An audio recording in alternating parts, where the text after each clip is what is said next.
Sederhana saja, kami sangat senang sekali berkebun kakao sebab di sana kami merasakan di samping mendapatkan hasil, jadi merupakan tumpuan harapan kami juga.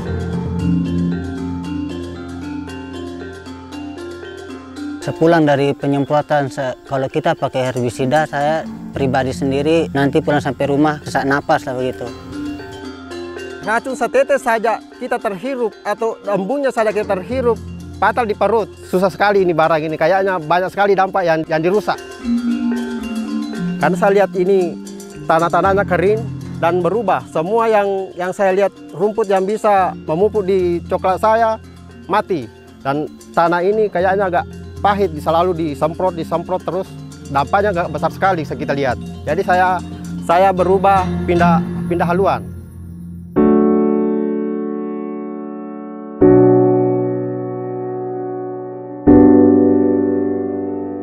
Selama ini setelah petani mendapat bimbingan kerjasama antara pihak RA dan Dinas Pertanian, maka petani-petani yang ada di Kecamatan Pamunas Selatan itu sudah mulai mengadopsi teknologi pertanian berkelanjutan.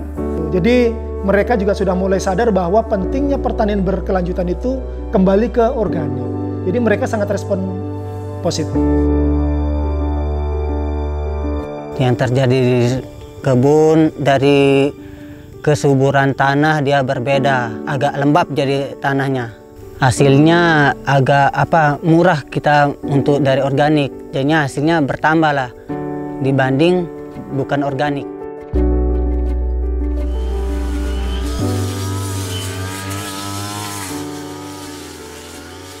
Saya rubah penggunaan saya jadi menggunakan mesin pemotong rumput di tahun 2020. Saya lihat dampaknya signifikan sekali. Dan saya lihat hasilnya. Hasilnya bisa lebih meningkat dibanding yang lalu-lalu. Sekarang kita lihat peningkatan hampir 30% dibanding yang lalu. Nah, yang kedua, tanah bisa subur, tanaman bisa lebih subur.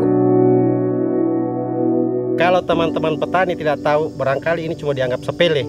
Padahal ini gunanya bermanfaat sekali di tanaman kita. Dia mengundang penyerbukan bunga lewat binatang-binatang itu. Bunga-bunga ini boleh dikata temannya petani. Kita lihat di tanaman kakao bisa mengusir PBK. Itu yang saya lihat. Kalau menurut saya, kalau kita menggunakan mesin rumput atau sabit itu memang dia kelihatan bersih, sangat bersih. Kemudian dampaknya terhadap tanaman itu tidak menjadi suatu saingan mendapatkan suatu unsur hara dan makanan. Kemudian terhadap tanah juga memang sangat aman, gitu ya. Juga tanaman bisa kita katakanlah jaga kelembaban, kemudian bisa juga dipakai pakan ternak.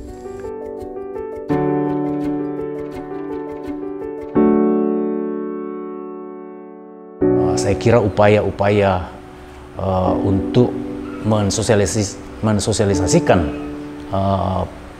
untuk menghindari penggunaan paraquat itu sudah dilakukan di sana, termasuk di penyusunan kurikulum kakao nasional di CSP. Itu juga sudah mengakomodasi dan sudah mendorong penyadaran untuk penghentian penggunaan paraquat ini.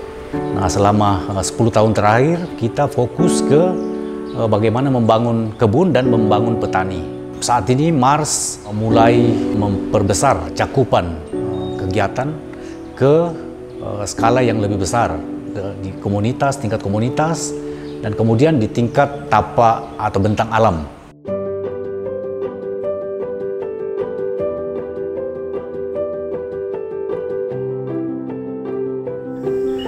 Harapan saya ke depan kepada petani-petani lain bisa mengikuti seperti saya yang menggunakan bahan-bahan organik supaya kita bisa menjaga kesehatan kita, dari kesehatan kita bisa terjaga, terus dari kesuburan tanah bisa terjaga juga. Harapan saya bahwa Indonesia juga sudah harus mulai ikut tentang kesepakatan dunia itu berkaitan dengan pelarangan herbisida yang berbahan aktif paraquat itu, karena Memang kita ketahui bersama herbisida paraquat itu memang sangat berbahaya untuk kesehatan. Harapannya kami bahwa pihak pemerintah dan pihak swasta, pasar bisa menghargai lebih apa yang kami hasilkan dari usaha tani kami. Ya, harapan kami dari industri kepada pemerintah, badan-badan pemerintah yang bekerja untuk mengontrol ini, itu setelah mereka melihat dampaknya mungkin bisa menghentikan atau memperketat peraturan penggunaannya. Ada harapan bahwa visi kita bersama ini akan bisa kita wujudkan dalam membangun lingkungan yang sehat, lingkungan yang berimbang, di mana petani bisa lebih sejahtera. Pemanfaatan menggunakan bahan kimia itu bila perlu ditiadakan. Itu harapan kami ke depan.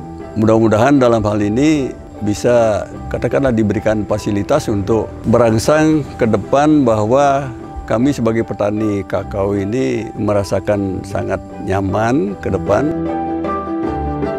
Bukan mengenai apa ini yang kita hasilkan, yang kita mau cari ini bagaimana teman-teman petani bisa kerja 25 are bisa menghasilkan sekian uang. Itu masalahnya. Kalau masalah bayaran kan biar bagaimana siapa mau dibayar. Kalau itu yang kita pikir ini bagaimana anak cucu kita bisa menghasilkan, mempunyai tanah yang subur, bisa nikmat di situ, bukan cuma satu kali saja. Itu yang saya maksud.